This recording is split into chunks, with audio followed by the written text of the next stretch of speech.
તો અરવલ્લી જિલ્લામાં ધોધમાર વરસાદ પડ્યો છે। ઠેર ઠેર વરસાદી પાણી ભરાઈ ગયા છે। ગ્રામ્ય વિસ્તારોમાં પણ ધોધમાર વરસાદ પડ્યો છે। મોડાસાના કોલીખડ ગામેથી પસાર થતી રેલવે લાઇનના અંડરપાસમાં કેડસમાં પાણી ભરાઈ ગયા છે। ગામમાં અવરજવર કરવાનો એકમાત્ર રસ્તો લોકો માટે બંધ કરવામાં આવ્યો છે અને રસ્તો બંધ કરતા લોકોને મુશ્કેલી પડી રહી છે। ગત રાત્રિએ મેઘરાજાની ધમાકેદાર બેટિંગ જોવા મળી છે। મુસળધાર વરસાદ ખાબક્યો છે। મુખ્ય મથક મોડાસા સહિત આસપાસના ગ્રામ્ય વિસ્તારોમાં પણ વરસાદી માહોલ સર્જાયો છે। 6 ઇંચ કરતા વધુ વરસાદ નોંધાયો છે। આપ જોઈ શકો છો દ્રશ્યોમાં મારી પાછળ કોલીખડ ગામ છે। કોલીખડ ગામમાં જે જવાનો રસ્તો છે તે હાલ બંધ થયો છે।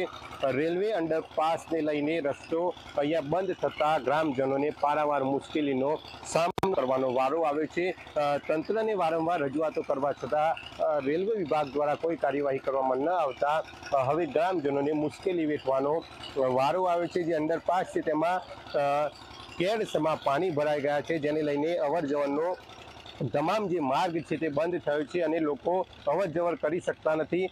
દૂધના ટેન્કર હોય કે બાળકો શાળાએ જઈ શકતા નથી, ત્યારે તંત્ર દ્વારા યોગ્ય કાર્યવાહી કરવામાં આવે અને આ પાણીનો નિકાલ થાય તે માટે લોકો માંગ કરી રહ્યા છે।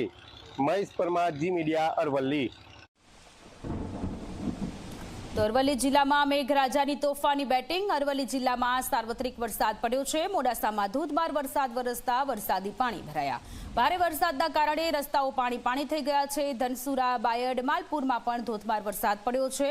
ભારે વરસાદના કારણે રહેણાંક મકાનોમાં વરસાદી પાણી ભરાઈ ગયા છે। અરવલ્લીના આ દ્રશ્ય છે કે જ્યાં હાઈવે પર પણ પાણી ભરાઈ ગયેલા છે અને રહેણાંક વિસ્તારોમાં પણ પાણી ભરાઈ જતા લોકોના ઘર વખરીને ખૂબ મોટા પાયે નુકસાન થયા હોવાના પણ અત્યારે અંદાજ લગાવવામાં આવી રહ્યા છે। અરવલ્લીના મોડાસામાં સામેલાધાર વરસાદ પડ્યો છે।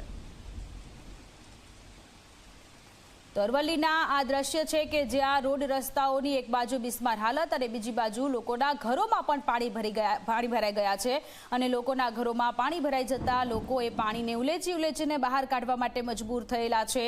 અરવલ્લીમાં આ બે અલગ અલગ દ્રશ્ય છે। એક બાજુ એક વ્યક્તિના ઘરમાં પાણી ભરાઈ ગયું છે। નીચાણવાળા વિસ્તારમાં રહેતા એ લોકો અત્યારે પારાવાર મુશ્કેલીનો સામનો કરી રહ્યા છે। બીજી બાજુના આ દ્રશ્ય છે રોડ રસ્તાઓની બિસ્માર હાલત અને પાણી ભરાવાથી વાહન ચાલકોને હાલાકી। અરવલ્લી જિલ્લામાં ગત રાત્રિએ ધોધમાર વરસાદ ખાબક્યો છે, જેમાં અરવલ્લી જિલ્લાના મુખ્ય મથક મોડાસાના જુદા જુદા વિસ્તારોમાં વરસાદી પાણી ભરાયા છે। જિલ્લાની સોસાયટી વિસ્તારમાં ગત રાત્રિએ વરસાદી પાણી ભરાતા સ્થાનિકોને ભારે હાલાકી વેઠવાનો વારો આવ્યો હતો। સ્થાનિક આપની સાથે જોડાયા છે। શું કહેશો, વરસાદ કેવો હતો અને કેવા પાણી ભરાયા હતા? બહુ વરસાદ હતો। અમારા ઘરમાં 2-2 ફૂટ પાણી હતું।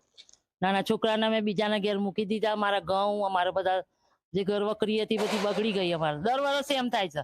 બધી વખતે રિપોર્ટર આવતા કોઈ કઈ કરતું નથી, નગરપાલિકા બી નથી આવતા। પછી અમારે કઈ જવાનું? નાનો છોકરો લઈને કેના ઘેર જવાનું? બસ અમારી એક જ માંગ છે કે અમારે નિકાલ આવવો જોઈએ, પાણીનો નિકાલ થવો જોઈએ। દર વર્ષની જેમ આ વર્ષે પણ આ સોસાયટીઓ વિસ્તારમાં પાણી ભરાતા સ્થાનિકોને ઘર વખરીનો સામાન પણ પલળી ગયો હોવાનું જણાવી રહ્યા છે, ત્યારે તંત્ર દ્વારા આ વિસ્તારમાં કાર્યવાહી કરવામાં આવે તેવી માંગ કરી રહ્યા છે। મહેશ પરમાર, જી મીડિયા, અરવલ્લી। મોડાસામાં ગત રાત્રિએ ધોધમાર વરસાદ ખાબક્યો છે। 6 ઇંચ કરતાં વધુ વરસાદ નોંધાયો છે, ત્યારે મોડાસાના જુદા જુદા વિસ્તારોમાં પાણી ભરાવાની સ્થિતિ જોવા મળી રહી છે। ક્યાંક ને ક્યાંક નગરપાલિકાનો જે પ્રી મોન્સૂન પ્લાન છે તેની ઉપર પણ સવાલ ઊભા થઈ રહ્યા છે। આ વિસ્તાર જે છે તે મોડાસાના કોલેજ રોડનો વિસ્તાર છે। ઇન્કમ ટેક્સ ઓફિસ જે છે ત્યાં પાણી ભરાયા છે।